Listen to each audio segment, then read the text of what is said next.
Percaya atau tidak? Sebenarnya kewajiban sholat 5 waktu bagi umat Islam itu tidak ada dalam Al-Quran. Pernyataan ini sekarang kembali menyebar viral melalui video yang menampilkan ceramah Buya Syakur. Dia ini profesor kajian Islam yang meninggal tahun lalu. Dalam videonya dia bilang kalau merujuk pada Al-Quran, sholat Nabi Muhammad itu 3 kali. Ini tentu menarik buat umat Islam. Selama ini kan ada keyakinan bahwa sholat itu 5 waktu. Ternyata sholat 5 waktu itu adanya di hadis, bukan di Al-Quran. Hadis-hadis itu pun bisa diinterpretasikan dengan lebih dari satu cara. Apalagi kalau umat Islam buka Al-Quran. Soal sholat itu ada di beberapa ayat. Salah satunya adalah di surat Al-Isra ayat 78. Terjemahan ayatnya begini. Dirikanlah sholat dari sesudah matahari tergelincir sampai gelap malam dan dirikanlah pula sholat subuh. Coba dibaca ulang sekali lagi. Assalamualaikum warahmatullahi wabarakatuh. Masih kembali di channel saya. Terima kasih kepada teman-teman masih setiap nonton mendukungnya sekarang konten dari channel ini.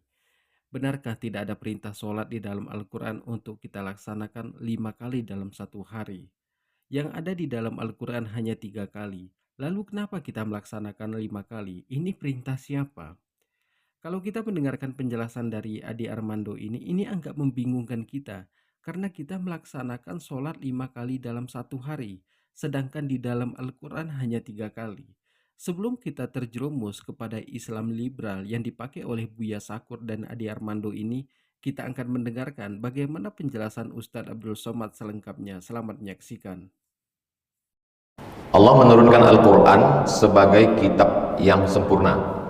Dinyatakan dalam Al-Quran, ma farratna fil kitabi min syai'. Segala sesuatu sudah kami sebutkan dalam Al-Quran. Min syai', segala sesuatu. Lalu kemudian orang pun bertanya, kalau memang segala sesuatu disebutkan dalam Al-Quran secara sempurna, kenapa di dalam Quran tidak ada disebutkan sholat 5 waktu? Kenapa dalam Al-Quran tidak ada disebutkan nisab kambing 40 ekor? Kenapa dalam Quran tidak ada disebutkan nisab emas 85 gram zakatnya 2,5%? Kenapa di dalam Al-Quran tidak ada disebutkan tawaf 7 putaran dimulai dari Hajar Aswad? Kenapa di dalam Al-Quran tidak ada disebutkan sa'i dari Sofa ke Marwah dihitung 1, dari Marwah ke Sofa dihitung 1? Kenapa di dalam Al-Quran tidak ada disebutkan tentang mabit di Muzdalifah dan di Mina? Mengapa di dalam Al-Quran tidak ada disebutkan melontar jumrah 7 kali? Makna ma farratna fil kitabi min syai', kami sebutkan dalam Al-Quran segala sesuatu, maksudnya secara global. Adapun secara detailnya disebutkan juga dalam Al-Quran, wa ma atakumur rasulu fakhudhuhu, apa yang dibawa oleh Rasulullah SAW ambillah, maksudnya sunnah. Wa ma nahakum anhu fantahu, apa yang ditinggalkan oleh Rasulullah SAW fantahu, tinggalkanlah, maksudnya sunnah. Wa anzalna ilaika dzikra, kami turunkan Al-Quran ini kepadamu ya Muhammad SAW, litubayyina linnas, supaya kau jelaskan isinya. Penjelasan dalam Al-Quran yang secara global itu, penjelasannya yang secara detail itu disebut dengan sunnah Rasulullah SAW. Ambil contoh tentang sholat. Alif lam mim, dzalikal kitabu la raiba fihi hudan lil muttaqin alladzina yu'minuna bil ghaibi wa yuqimuna as-salata wa mimma razaqnahum yunfiqun. Al-Quran hanya menyebutkan alladzina yuqimuna as-salah. Dalam ayat lain wa aqimus salata. Dalam ayat lain aqimis salata li dzikri. Tak ada disebutkan salat 5 waktu. Lalu dari mana datang salat subuh, zuhur, asar, maghrib, isya?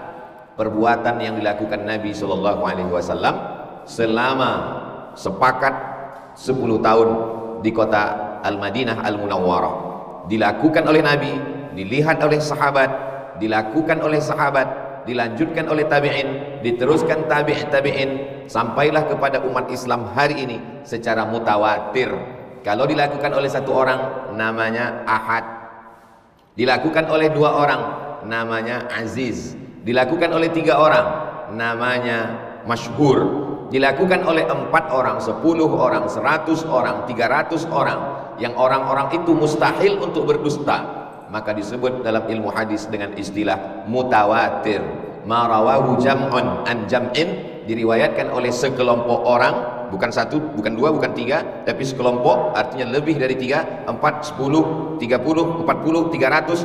Marawahu jam'un, diriwayatkan oleh sekelompok orang, an jam'in, dari sekelompok orang, yastahilu tawatuhum alal kadhib, yang mereka itu mustahil berdusta. Al-Quran menjelaskan secara umum, dijelaskan oleh perbuatan Nabi Muhammad SAW secara khusus, tapi Nabi pun tidak ada menyebutkan bahwa solat itu rukunnya 13. Solat rukunnya 13. Rukun yang pertama adalah niat, rukun yang kedua adalah membaca Al-Fatihah. Nabi tidak ada jelaskan itu, dalam Al-Quran tidak ada, dalam hadis Nabi pun tidak ada.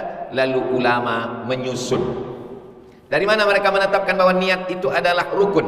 Innamal a'malu binniyat wa innamal likulli imri'in ma nawa. Faman kanat hijratuhu ila Allah wa rasulih fa hijratuhu ila Allah wa rasulih. Faman kanat hijratuhu ila dunya yusibuha aw imra'atin yankihuha fa hijratuhu ila ma hajara ilaih. Siapa yang hijrahnya. Tapi hadis ini bukan tentang salat.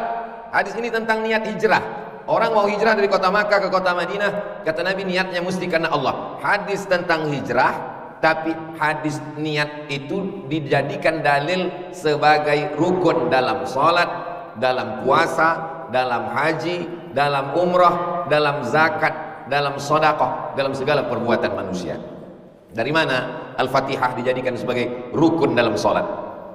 La salata liman lam yaqra' bi fatihatil kitab. Tidak sah sholat orang yang tidak membaca Al-Fatihah. Maka hadis ini dijadikan dasar bahwa Al-Fatihah adalah sebagai rukun salat. Saya mau urutkan lagi dari atas. Al-Quran menyebutkan secara global, secara umum, disebutkan secara detail dalam perbuatan Nabi, ucapan Nabi, ketetapan Nabi. Lebih detail lagi secara terperinci disebutkan oleh para ulama yang disebut dengan ulama mazhab. Muhammad bin Idris Asy-Syafi'i tahun 204 Hijrah. Sebelumnya ada Imam Malik bin Anas tahun 179 Hijrah. Sebelumnya lagi ada namanya Imam Abu Hanifah atau Imam Hanafi tahun 150 Hijrah. Setelah Imam Syafi'i ada lagi namanya Imam Ahmad bin Hanbal di Baghdad tahun 241 Hijrah. Jadi kalau kita runutkan dari atas, Al-Quran secara global, penjelasan dalam hadis Nabi, ucapan, perbuatan, ketetapan, lebih detail lagi secara terperinci, secara sistematis dijelaskan oleh para ulama. Alhamdulillah kita sudah mendengarkan bagaimana penjelasan dari Ustadz Abdul Somad. Semoga aja Adi Armando ini mendengarkan apa yang disampaikan oleh Ustadz Abdul Somad. Karena Adi Armando ini mengatakan hanya 3 kali perintah di dalam Al-Quran itu untuk kita laksanakan sholat. Tidak ada perintah 5 kali dalam satu hari. Jadi buat teman-teman di sini, kalau kita tidak mendengarkan jawaban seperti ini, bisa saja kita terjerumus kepada Islam liberal yang dipakai oleh Buya Sakur dan Adi Armando ini. Dan masih ada beberapa orang yang lainnya. Karena Islam liberal ini munculnya itu dari Eropa. Nah, jadi kepada teman-teman di sini mungkin cukup sekian. Assalamualaikum warahmatullahi wabarakatuh.